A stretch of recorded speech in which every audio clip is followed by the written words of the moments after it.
নমস্কার।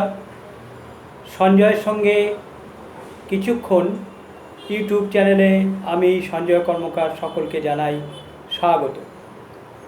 আমার ইউটিউব চ্যানেলের নাম পরিবর্তন হয়েছে, নামটি রেখেছি সঞ্জয়ের সঙ্গে কিছুক্ষণ।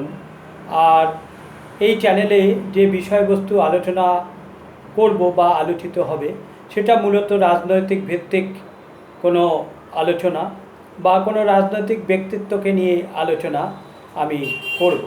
আগের যে বিষয়গুলো ছিল কবিতা, গল্প পাঠ, এসব আর এই চ্যানেলে হবে না বা উপস্থাপিত হবে না। আপামর বাঙালি বা পশ্চিমবঙ্গের মানুষ এই মুহূর্তে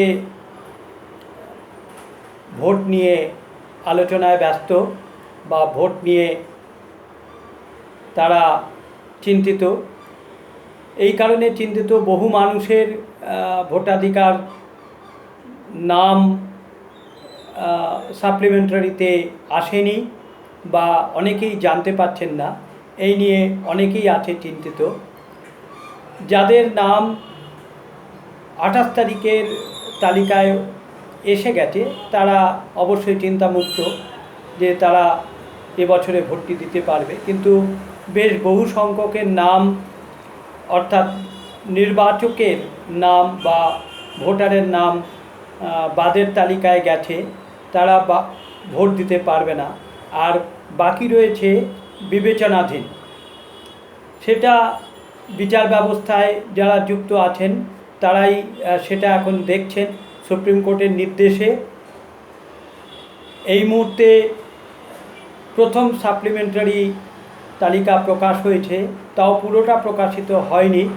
কিছু সংখ্যক প্রকাশিত হয়েছে, কিছু এখনও বাকি রয়েছে। যাই হোক, আরও কিছু অপ্রকাশিত তালিকা প্রকাশ করবার জন্য নির্বাচন কমিশন ব্যস্ততায় রয়েছে এবং বিচার ব্যবস্থায় যারা এই কাজের সঙ্গে যুক্ত তারাও চূড়ান্ত ব্যস্ততায় রয়েছে। চূড়ান্ত তালিকা কবে প্রকাশিত হবে সেটা এখনো পর্যন্ত জানা যায়নি বা জানা যাচ্ছে না। নিশ্চয়ই আগামী দিনে জানা যাবে। ভোট যুদ্ধে সবাই নেমে পড়েছে, ভোটের দামামা বেজে গেছে। রাজনৈতিক দলগুলো, প্রার্থীরা তারা ভোট প্রচারে নেমে গেছে মানুষের দরবারে ভোট প্রার্থী হয়ে। ভোট তো প্রার্থনা করতেই হয়, ভোট প্রার্থনা না করলে কি আর ভোট পাওয়া যায়? জনগণের কাছে এই সময় যাওয়ার একটা তাগিদ থাকেই, তাগিদ বলবো না, বাধ্যবাধকতা থাকেই। জনগণের কাছে গিয়ে ভোট প্রার্থনা করা, তাদের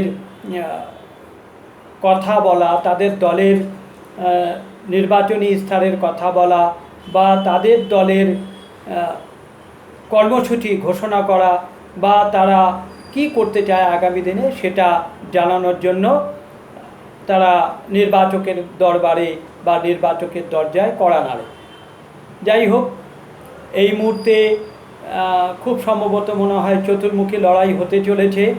কারণ একদিকে বিজেপি, অন্যদিকে তৃণমূল কংগ্রেস, দুই যুযুধান প্রতিপক্ষ। এরাই মনে হচ্ছে মূল প্রতিপক্ষ। তার সঙ্গে আরও যারা রয়েছে, সিপিএম, আইএসএফ এবং হুমায়ুন কবিরের জোট। দেখা যাক শেষ পর্যন্ত কি হয়। তৃণমূল কংগ্রেস লড়াই করছে প্রত্যাবর্তনের জন্য আর বিজেপি লড়াই করছে পরিবর্তনের জন্য বা পাল্টানোর জন্য, এই প্রত্যাশা নিয়ে। দেখা যাক কি হয়, পরিবর্তিত হয় না প্রত্যাবর্তন হয়, সেটা 4 মে জানা যাবে।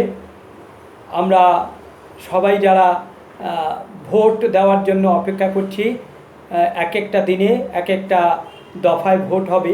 23 এপ্রিল একটা দফায় ভোট হবে, 29 এপ্রিল একটা দফায় ভোট হবে। আমাদেরটা 29 এপ্রিল দ্বিতীয় দফায় আমাদের ভোট, সেদিন আমরা ভোট দেবো। আর 4 মে আমরা অধীর আগ্রহে অপেক্ষা করে থাকব যে কী রেজাল্ট হলো বা কী ফলাফল হলো। ফলাফল যাই হোক, একটাই প্রার্থনা, ভোট নির্বিঘ্ন হোক, ভালো হোক এবং অশান্তিমুক্ত হোক। মানুষের যেন কোনো হতাহত বা আহত হওয়ার খবর যেন না আসে, এটাই আমরা চাইব। সবাই ভালো থাকুন, সুস্থ থাকুন, আনন্দে থাকুন। আজ এই পর্যন্তই, পরবর্তীকালে আবার অন্য প্রতিবেদন নিয়ে আসবো। নমস্কার।